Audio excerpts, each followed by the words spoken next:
Hello everybody and welcome back to the channel as Mike's Talks and Thoughts here, back again with another video today. And today we have the first episode review for House of the Dragon here. As you can see by my attire here, a little bit of a different look here on the channel. Got my Game of Thrones hat and the red shirt representing, of course, Fire and Blood for House Targaryen. You know, I've been looking forward to House of the Dragon all year. I have said it was in my top 5 most anticipated shows of the year. Huge Game of Thrones fan. One of my favorite shows that I watched in 2021. And I was just super excited to finally see House of the Dragon and see this big culmination of the Targaryen dynasty. So with this review here, I'm going to be going over spoilers for the episode here. So if you have not seen the first episode of House of the Dragon, definitely go and watch the episode first and then come back to this video.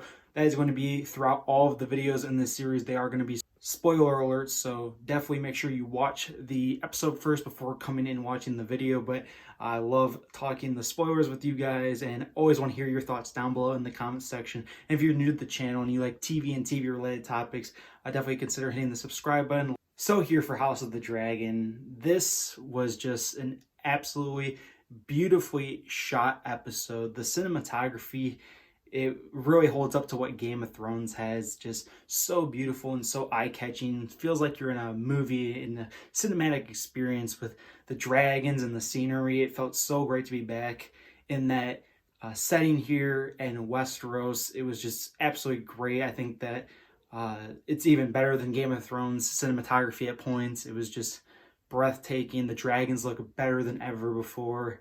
And like I said, just that was the one thing that I really noticed and caught my eye so early on with this episode, was just how breathtaking the scenery was.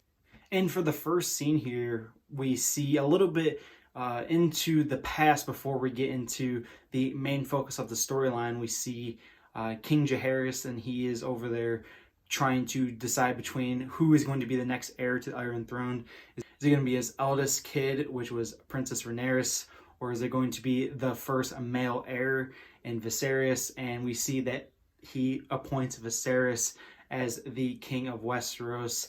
And then we get a little bit of a time jump here. It says in the opening little segment here, it says that King Viserys, the first of his name, has reigned for 9 years. And it also proclaims that this is 172 years before the fall of the Mad King Aerys and the birth of Princess Daenerys Targaryen, which was just so great to see that opening line, really showing how far ahead or how far in the past this is compared to Game of Thrones. And here we get to meet all of the new people who are going to be following along in this series here. You know, of course, we recognize a lot of the names from Game of Thrones with the Targaryen family, the Baratheons, Tyrells, and we even get introduced to a really new powerful group that we've seen a little bit in Game of Thrones, the Hightowers. And, you know, we find out that Otto is the hand of the king. We see a lot of the counseling. We see a little bit into Viserys's life with his daughter, his brother, and his wife, of course, which was amazing to see here. Really getting the whole background on the Targaryen family at this point in time. So I mentioned how we got a little bit of background on Viserys, and we see his daughter here, Princess Rhaenyra, and we see his brother Daemon Targaryen and his wife Emma. We see very early on just how ambitious and, you know, charismatic Daemon Targaryen can be. And he was one that, when I was seeing a lot of the trailers for House of the Dragon, was one that really stood out to me as someone who I think was going to be a very vibrant and crucial character to the story here, bringing a lot of great scenes. And that's what he does right away. We see him with the City's Watch going in and invading King's Landing here, and just an absolutely brutal scene to start out in the first episode here with, you know, him going after all these people. And it's just absolutely crazy. Really brings back that Game of Thrones vibe. Like I said earlier, we really follow the family life of Viserys, and we see him talking with the council here, and they're having a big celebration here for the birth of his new child here. His wife is, you know, at the end stages of being pregnant here, and, you know, he really envisions tells his wife that they're going to have a son, and they have this big jousting match, which is great. Really brings back the season 1 Game of Thrones vibes here with the jousting, and it was great seeing all the different houses with all their sigils. And like I said, Daemon Targaryen taking part in the jousting was absolutely great.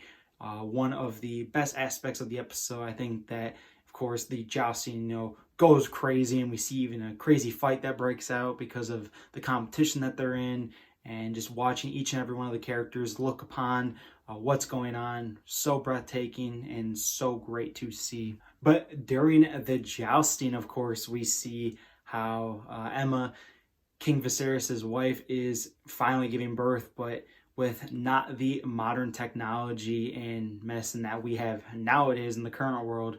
It is determined that she's having trouble giving birth, and either the one option is to let it play out and see if she can make it and the baby can make it, or they'll both go, or they would go and do a C-section here, which they end up doing here to try and save the baby. And it's so heartbreaking to see how much pain she is in, because they talk about how her pregnancy was so rough on her, and how she's had, I believe, 3 or 4 miscarriages or stillborn babies, and she's trying so hard to provide a heir to Viserys here for the Iron Throne. And we finally see here how she has to go through all this pain, and they finally get the son, and they ask, what do you want to name it? Balon here is going to be the name for King Viserys' son. And seeing Emma's death was just very heartbreaking, even though a lot of people who've read the source material kind of knew that was going to happen. But for me, I don't know too much into the source material for the books. I know pretty much the bare minimums here. I try and not go and search for that stuff because I want to be as surprised as I can be. And that was absolutely something that was really big in this episode. And then now here they are looking to see who is going to be able to take the heir to the Iron Throne after Viserys. And they're looking at 2 different candidates, in Daemon, his brother, Prince Daemon, and of course his daughter, Princess Rhaenyra. So the decision the council kind of comes up with is, they want Daemon because they have male heirs. It's always been male heirs. There's been no queen up until this point in the history of Game of Thrones or the Fire and Blood, A Song of Ice and Fire universe here. So they are kind of leaning towards Daemon, but they have a lot of problems with Daemon's leadership skills here, and they feel like he's very crazy and out of control. So that's why Princess Rhaenyra also has a claim. The only thing that's really holding her back is her gender here.